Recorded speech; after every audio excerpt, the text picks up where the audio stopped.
y creo que en esta ocasión lo veo más razonable. Vamos a ver el gráfico de puntos, vamos a ver cómo se ve este gráfico de puntos a los 6, Javieres, Francisco, José Carlos, Juan Carlos. ¿Cómo veis este gráfico de puntos, que es quizá esa guía que está haciendo al mercado y sobre todo al inversor decir, cuidado, que la Fed va largo y tendido con los tipos altos? ¿Veis algo que os llame la atención, aparte de que en este gráfico se ve a Bullard por ahí arriba, ¿no? Ese puntito que se ve descolgado, sobre todo en lo que se ve en 2024, ¿no? En el medio plazo, sería ese Bullard, ¿no? 2025.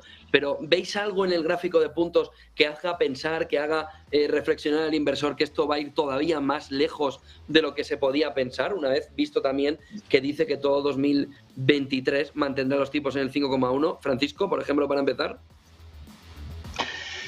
Sí, yo hubiera esperado más puntos por debajo del 5% con los últimos datos que tenemos de inflación. Es cierto que el mercado de empleo todavía no está dando señales de que sea necesario aflojar el ritmo, pero con los buenos datos de inflación, que insisto, tenían muchas capas y la mayoría de ellas eran positivas, habría esperado una Reserva Federal un poquito menos agresiva, con más miembros del comité, considerando la posibilidad de que se quedaran los tipos a final de año por debajo del 5%.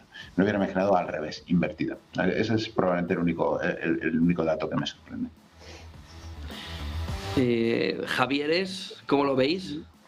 Yo creo que al final lo que ha pesado en la Reserva Federal, más que los últimos datos de inflación, que es cierto que han sido muy buenos, han pesado esa relajación de las condiciones financieras que llevamos viendo desde octubre, con el rally que hemos tenido en el mercado, con esa sesión de los diferenciales de crédito y esa relajación en las condiciones financieras, pues no era un apoyo para la Reserva Federal.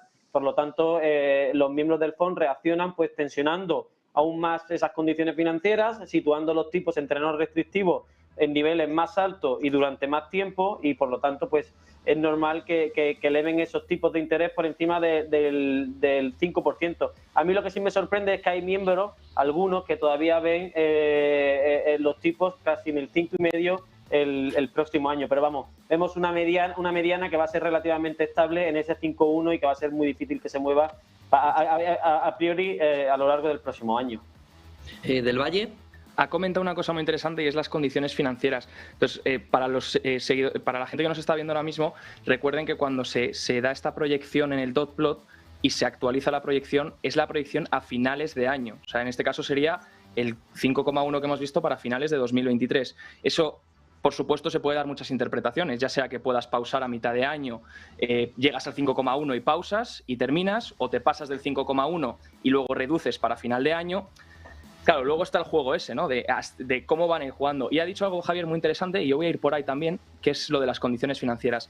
Al final, Powell tiene el trabajo de que si dan a entender al mercado que ya han acabado o que van a acabar, las condiciones financieras van a volver a relajarse, las expectativas de inflación van a volver a aumentar y el riesgo de un segundo shock inflacionario, ya no hablo del año que viene, hablo de a 3-4 años vista, pues incrementa, ¿no?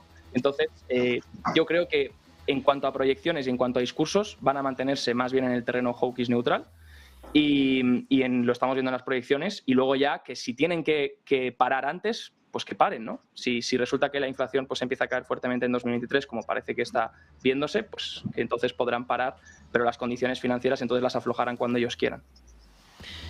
Juan Carlos Martínez Lázaro, ¿cómo ves ese gráfico de dot plot? Bueno, lo que veo es que al final un poco, para mí lo más preocupante es que la inflación nos va a acompañar más tiempo o ellos piensan que la inflación nos va a acompañar más tiempo del que inicialmente se pensaba. Esto no es simplemente una ola de inflación que ha llegado como consecuencia de la pospandemia, sino que es algo seguramente que tiene componentes más estructurales y de la cual va a ser bastante más difícil librarse de lo que se pensaba hace un año.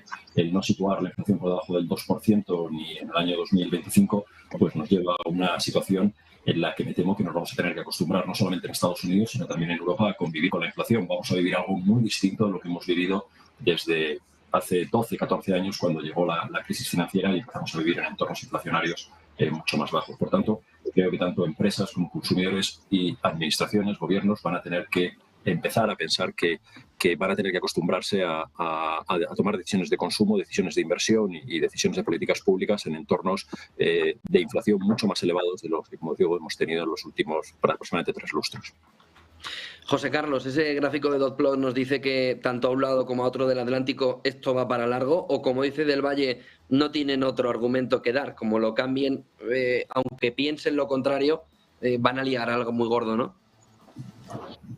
Bueno, yo creo que, no sé, no les conozco ni he estado en los comités, pero leyendo el comunicado no parece que la Reserva Federal esté muy preocupada con Wall Street y esté hablando a Wall Street. Yo creo que ellos están preocupados con el Main Street, están preocupados con el mercado de trabajo y lo que sabemos los economistas, ¿no? Y además hay un paper muy bueno que publicó David López Salido, que estaba en el Banco de España cuando publicó el paper y ahora está en el equipo de research de la Reserva Federal. Es el único español, creo, en la historia que ha entrado en el Federal Open Market Committee. En este también seguramente habrá estado, a ver cuándo saquen las actas, pero va a todos. Un paper que publicó David, creo que fue en el año 2000, las empresas solo dejan de subir precios en una dinámica inflacionista cuando piensan que la subida de precios le va a provocar una caída de ventas. Y eso solo se puede producir, ¿no?, cuando frenas la economía y frenas la actividad. Si no, la dinámica de inflación nunca corta hasta el límite que puede llegar a una hiperinflación, ¿no? O una inflación galopante, como es el caso de Argentina en este momento. Yo creo que ellos están atacando ahí y para que eso pase, eso llevaría a que las empresas empezasen a replantearse sus contrataciones y las subidas de salarios, ¿no? Todos los ajustes que estamos viendo de las empresas tecnológicas en California y en los centros tecnológicos más avanzados como Seattle, eso se tiene que notar ya en los salarios en el primer trimestre del 2023 y seguramente cuando ellos empiecen a ver esa señal, pues cambiarán ese cuadro que habéis puesto, ¿no? Los cuadros, como los cambian cada mes, pues tienen la validad que tienen, ¿no? Que son 60 días, como las letras de cambio. Del Valle, ¿aumenta la probabilidad de subida de